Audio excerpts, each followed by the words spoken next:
Welcome to the Young CEO Mastermind Call. We host these sessions every single Sunday at 8 p.m. Eastern Standard Time. I'm your host. My name is Andre Kennedy, aka Free Play Dre. Back at you guys once again for another amazing conversation. Right. We are going to talk about buying your first home today. Okay, a lot of you guys are interested in learning. Some of you guys are still, newbies in the real estate space, and you're trying to figure out, how do I go about purchasing my first property? So there's a couple things that I want to talk about in regards to purchasing your first property and the qualifications that will be required in order for you to buy your first home. Right now, when you guys are purchasing your first home, ideally, what we're going to talk about here in the near future of this video, you're going to want to buy a multifamily property. Okay. Now, a lot of you guys, some of you guys are looking for your dream home, and you want to, start off with your dream home. But honestly, if you want to hear a perspective coming from somebody who's, you know, has reached a level of success in their life, I would recommend you guys to not start off with your dream home, right? Have delayed gratification and go after a property that you can actually acquire and you can cash flow, right? Because the name of the game is cash flow, right? And cash flow is going to give you the time and the freedom that you want in order to later on down the road buy that dream home, right? And you won't have such a stress or such, pressure to make those monthly payments because you have some cash flow coming in that pretty much will pay for the house for you. Okay, so we're going to talk about what you should buy for your first real estate property, and we're going to talk about how you can acquire your first real estate property. So let's get into it, right? So first and foremost, once again, just to introduce myself, my name is Andre Kennedy. I'm 30 years old. I currently own 3 properties myself. I'm building up my real estate portfolio, and I have 6 vehicles total under my belt. So I do run a rental car business. I rent out cars to other individuals for cash flow, and I also have online e-commerce business, right? Where I sell coaching services, right?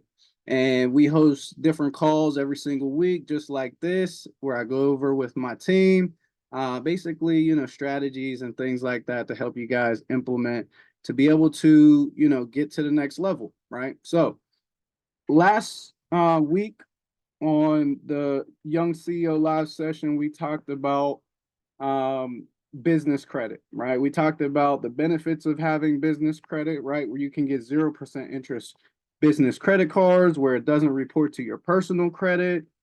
We talked about the qualifications in order to get funding for your business. We talked about how you separate yourself from, your business, which is another entity within itself.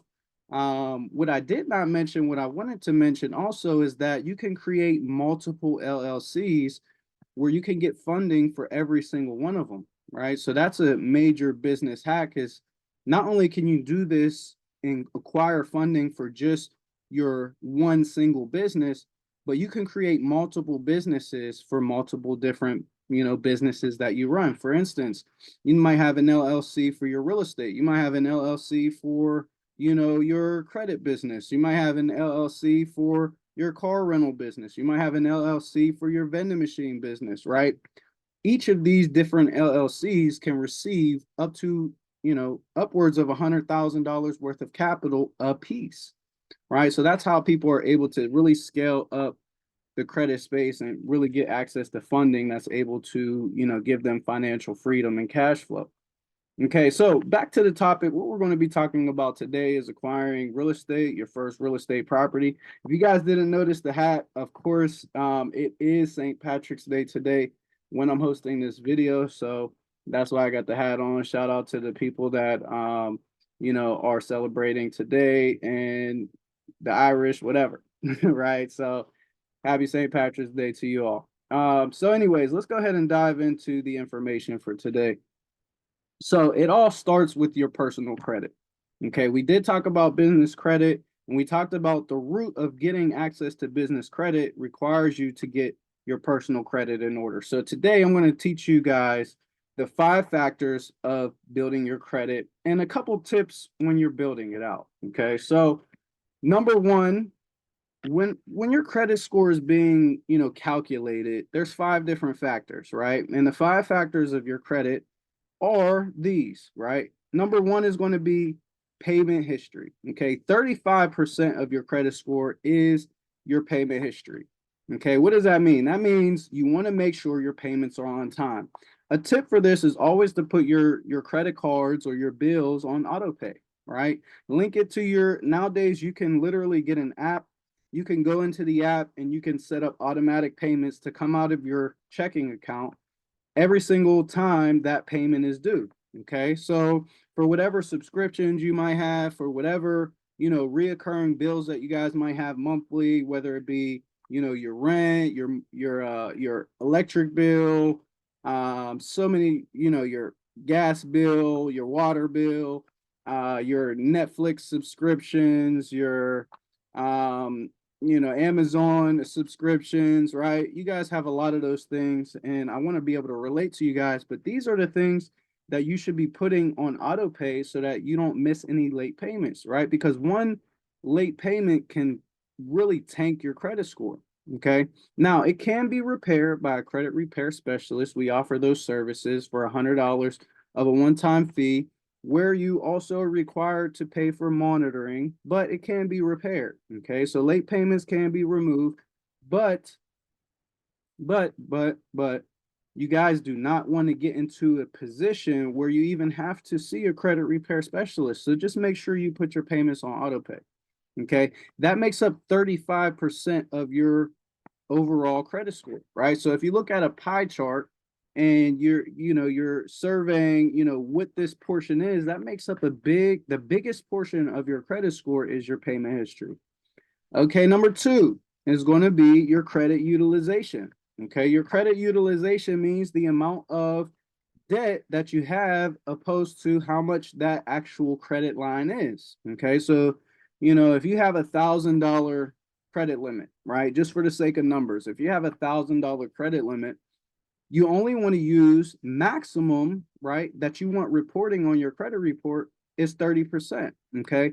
Ideally, you want to be under 10%, which gives you a very good credit score. But if you're around 30%, you're still, average. Okay. Anything above 30%, you don't want to have. Okay. So you guys want to make sure your balance is under 30%. So what is 30% of $1,000 credit limit? That's only $300. Okay. So that means you shouldn't be going over a $300 balance on that credit card. And also, yes, you can float balances and you can make your monthly payments, but that's where you start accruing interest, right? So ideally, you want to pay off the credit card in full every single month. Okay. That's how you're going to acquire good positive payment history and also keep your utilization under 30%. Okay. So ideally, you want to keep under 30% utilization, really under 10%. Okay. So the lower, the better, right? That is the second factor of your credit score. Okay. And mind you, this is all important information because this is what's going to get us into our next topic, which is basically buying real estate. Okay. So you need to know these 5 factors of your credit score. So number one was 35%, which is your payment history. Number two was your credit utilization, which makes up 30% of your credit score. Number three is your average credit age. Okay, your average credit age is basically all of your accounts divided by how many there are, right? And what is the age of each of those accounts? So if your highest account is 10 years and your most recent account is only 1 month old, now that's, divided, if you only have those two accounts, your profile's pretty thin, but you have about 5 years worth of history on there. If one card is 10 years old and the next card is only a month old, you have about 5 years roughly of credit history, right? Which is good because it shows that you have some skin in the game, right? You've been building your credit for a very long time. Okay. So you can max out that category by having, longevity in history. Okay. So if you just started out, building your credit, one of the hacks that I recommend, and this is what I just did for one of my students, is I added them as an authorized user to one of my trade lines, right? What does that mean? That means they inherit all of the credit age that I have on whatever specific card that I added them to. Okay. So that's a hack when it comes to the credit space, is offering, what's known as an authorized user. You guys have aunts, uncles, dads, moms, right? People that are older than you that might have already have established their credit, and you guys can piggyback off of their good credit habits and actually inherit that history that they've acquired. Okay. So, hey, mom, can you add me as an authorized user to your credit card? Hopefully, obviously, you would want to be added to something that has good, status, right? You don't want to be added to a card where somebody defaulted and, they have late payments on it, because then you inherit that bad activity that happened on their credit profile as well. Okay. So what you want is you want somebody who, for a fact has been managing their credit correctly, and you can piggyback off of the amount of history, payment history, credit low utilization that they have on their credit profile, and you can get that added and reported on your credit profile to help increase your score. Okay. We've seen point jumps, 30-point jumps, all the way up to 100-point jumps on people's credit scores just by simply adding them as authorized users on credit cards, good status credit cards. Okay. So that is a hack. Okay. Now, like I said, number 3 of the 5 factors of your credit was your average credit age. So that's what we're attacking here, is your average credit age. Another thing that you guys can do, if you're not familiar with rent reporters, you guys can get your rent reported on your credit profile. Okay, what does that mean? That means you can call a company, right? There's websites out there, rentreporters.com. There's a couple other ones that I know of, but we're gonna, for the sake of this video, we'll just talk about rent reporters. Okay, you can call rent reporters, and if you've been living at your house, right, and you've been renting off of this individual for years, maybe 1, 2, whatever, 3, 4 years, you can actually get that reported on your credit, and they will backdate it all the way up to the point where you first moved in, as long as your landlord can verify when you actually moved in. Okay, so if you have a lease agreement, or any of that type of proof of documentation when you first moved in your property, guess what? That can be reported on your credit report. Now, they do charge a monthly fee in order to report it, but it's going to backdate you multiple years, which is going to increase your credit score. Okay, so that's also a major hack when it comes to building out your credit profile and maximizing these 5 factors of your credit score that we're talking about today. Okay, now number 4, right? Number 4, which is another factor of the 5 factors of your credit, is the types of credit that you have. Okay, it's always good to have a mixture of credit. Okay, and what does that mean? That means you want to have some credit cards, you want to have some auto loans, maybe a mortgage loan, right? That's called a mixture of credit, a good mixture of credit. That means you can handle different types of debt, right? You can handle an auto loan and make your monthly payments on time. You understand a credit card and how you need to make your minimum payments, or you need to pay it in full every month. You can handle your mortgage, and you're not overstressing yourself to where you can't make your payments, right? You have enough money, you budget it properly so that you can make your monthly payments on time, right? You don't bite off more than you can chew. You don't take a loan that you can't handle, right? Or your finances won't permit you to handle. Okay, so that's important, because you want to have a mixture, right? You want to show these banks that, yes, I can handle a credit card, and I can keep low utilization. I can make my monthly payment on time, whatever the case may be. You can handle it properly. Okay. You want to show the bank that you can handle a mortgage. You want to show the bank that you can handle an auto loan without defaulting or getting repoed or whatever the case may be. Right. These are the 5 factors of building out your credit. Right. And the one that we're talking about right now is a mixture of your credit. Okay. So if you can show them that you can handle a variety of different types of credit, then that's going to look good, and you're going to max out that 10% category, which is the types of credit that you have. Okay. So, and last but not least, number 5, the 5 factors of your credit is going to be inquiries. Okay. Every time you go and apply for a new credit card or a new auto loan or a new, mortgage loan, whatever, you get what's called an inquiry on your profile. Okay. Now, when it comes to the 5 factors of building out your credit, an inquiry will drop your score about 4 points per inquiry. Okay, so that means you don't want to get desperate and go out and apply for a bunch of different things, right? You want to be strategic in your applications, right? That's why you come to somebody like me, a credit coach, where I can show you guys what to apply for and what not to apply for, especially based on your specific situation, right? Because everybody's situation is different, right? You might have a 700 plus credit score and already have multiple trade lines. So you're not going to go for the low hanging fruit, like the low tier credit cards, right? I'm going to recommend you to the high tier banks, which are going to give you maximum limits, right, for your specific situation.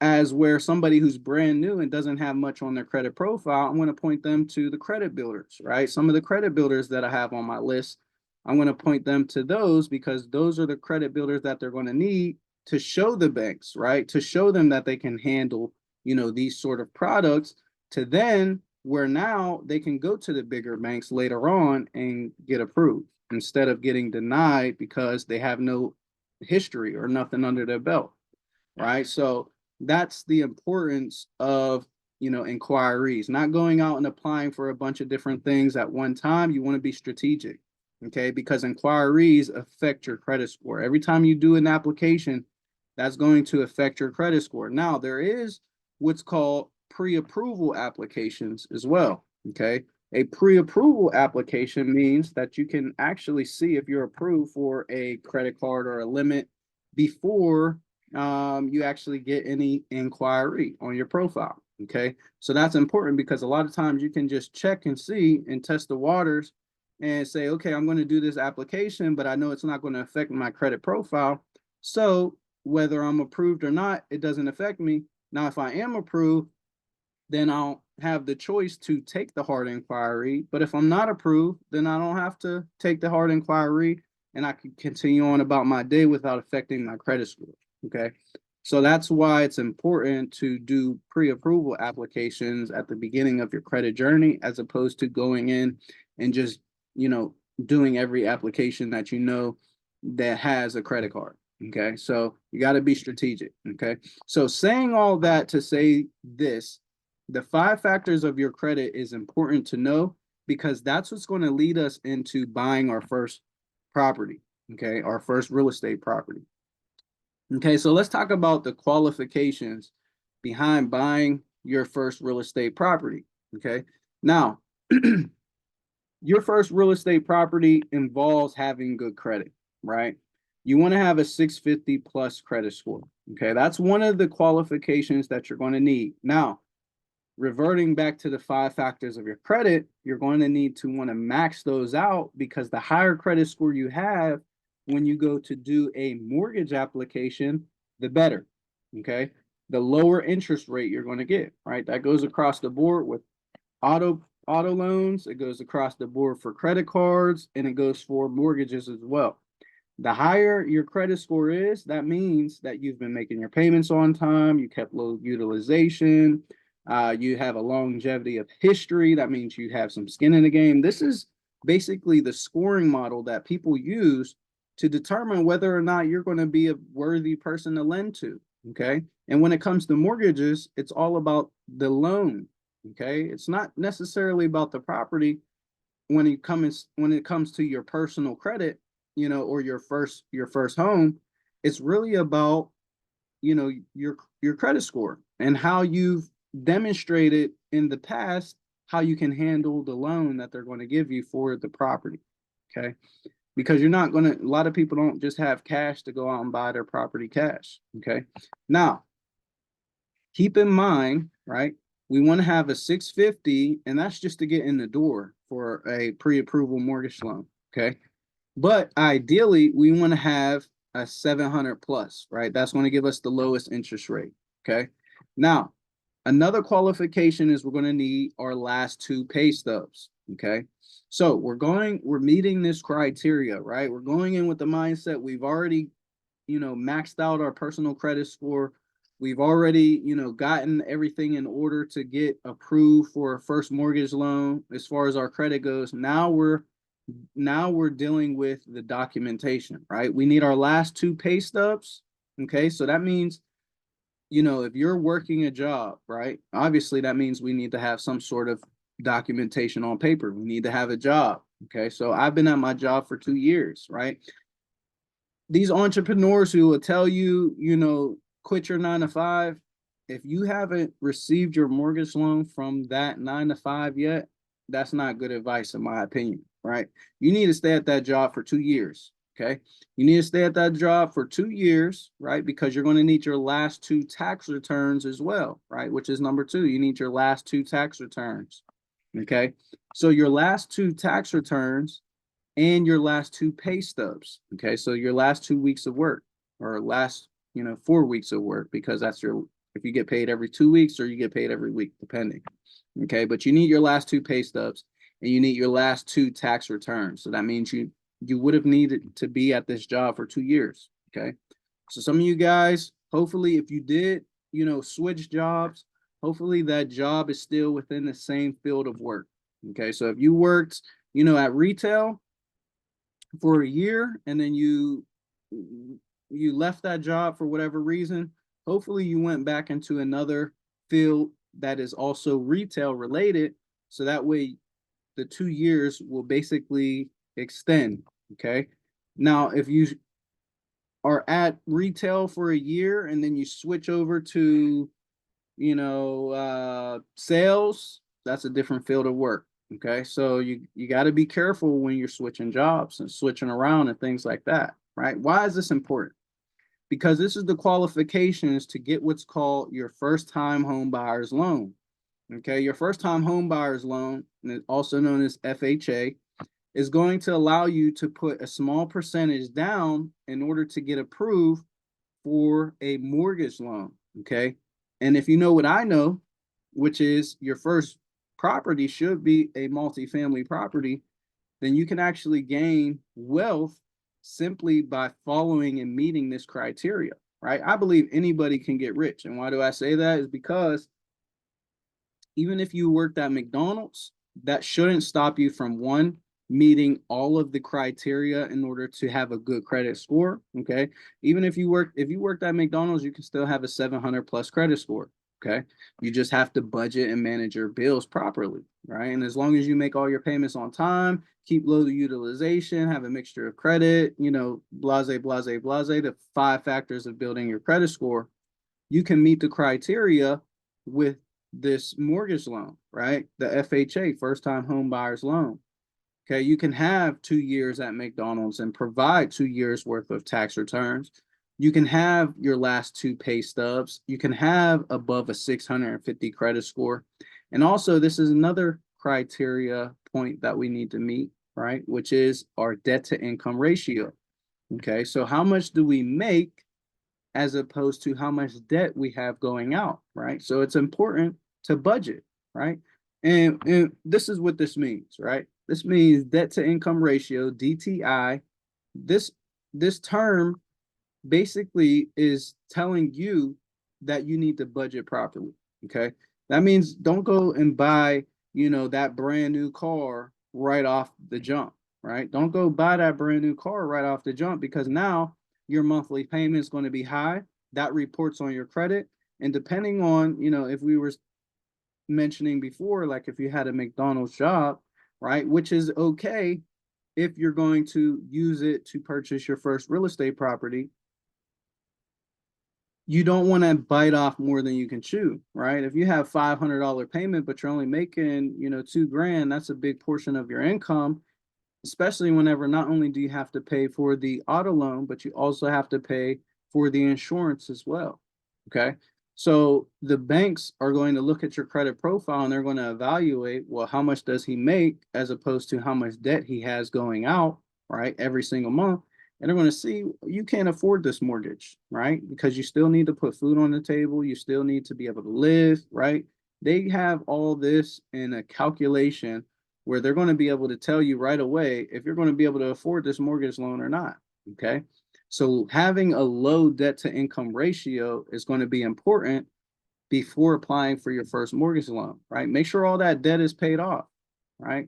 Or get a car that you can buy cash at the beginning, right, of your journey. Get a car that you can buy cash so you don't have a monthly payment. Okay. That's another option, alternative. Okay. So it's very important, right? Debt to income ratio.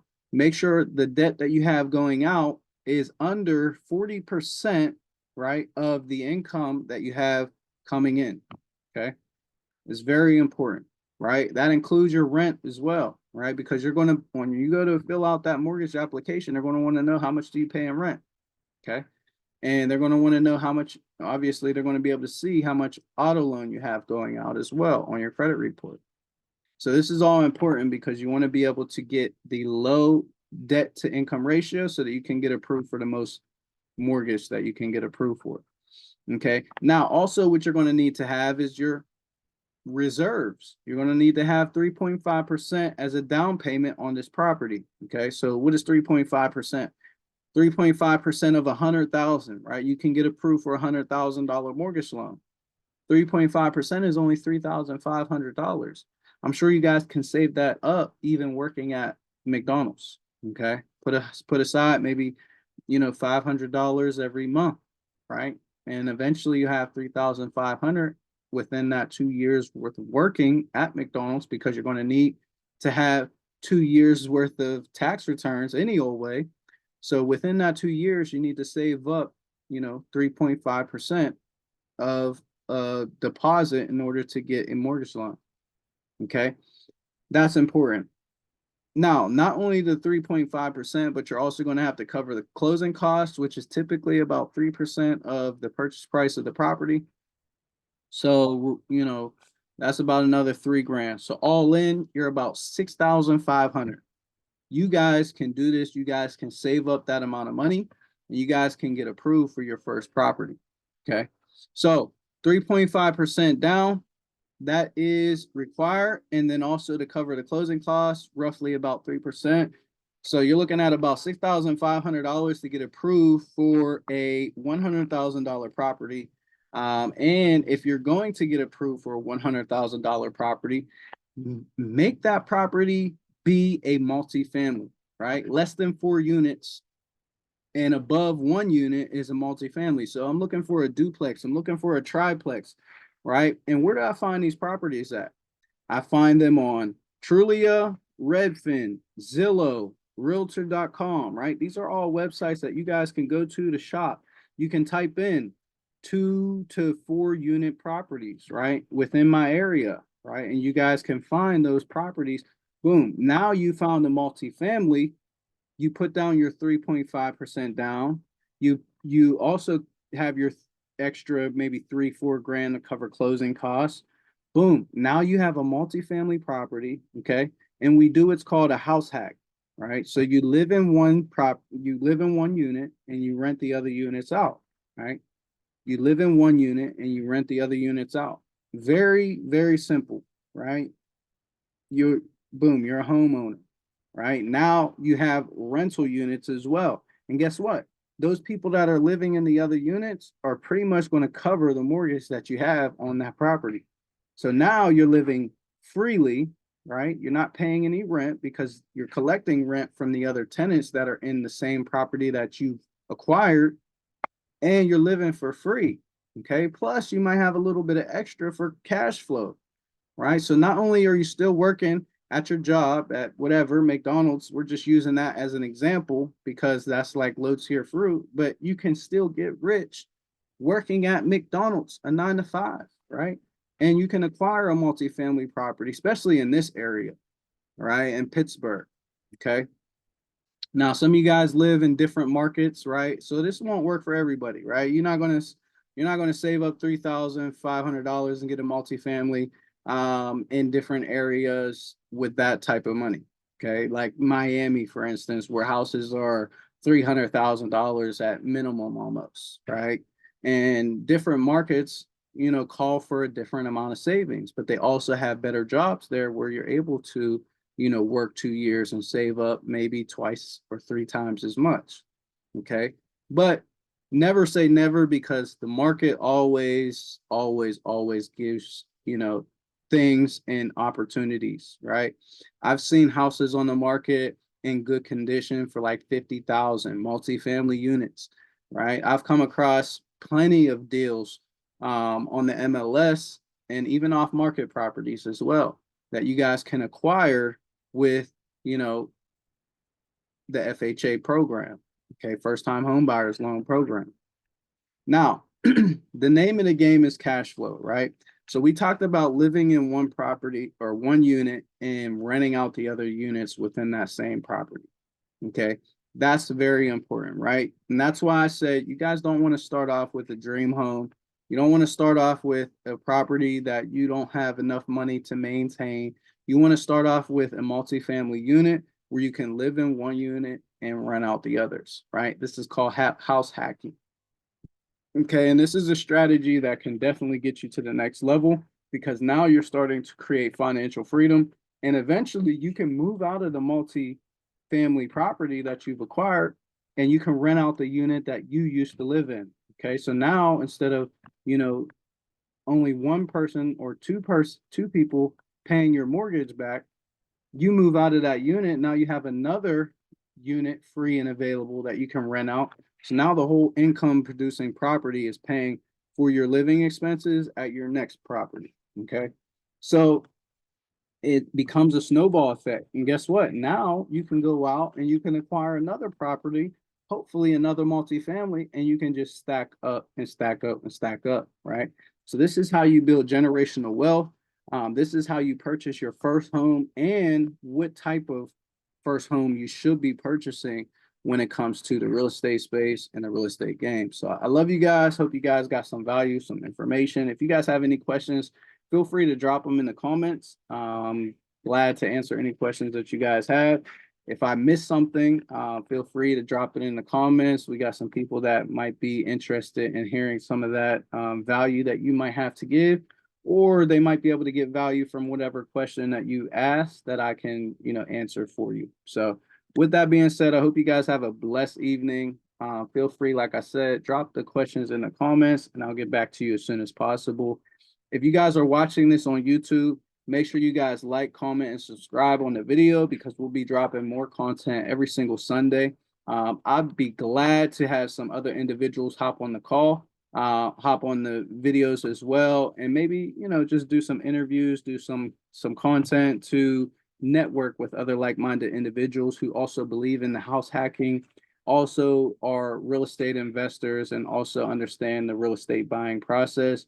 Other people that have good credit, other people that understand, the 5 factors of building your credit, right? Those are the people we want to network with and we want to partner with because eventually, right, we're going to get into buying apartment buildings and scaling up even more. So with that being said, family, I hope you guys have a blessed evening. Happy St. Patrick's Day. I'll see you on the next live every single Sunday at 8 p.m. Eastern Standard Time. It's your boy, Andre Kennedy, aka Free Play Dre, and I'll see you again.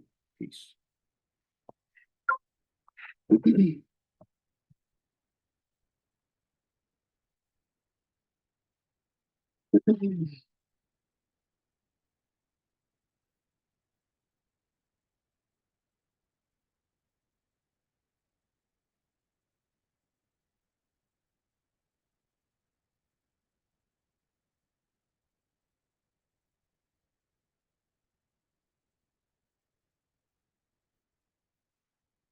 Hey, yo!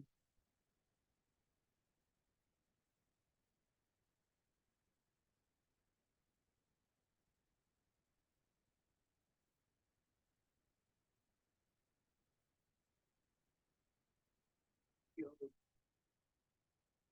CEO,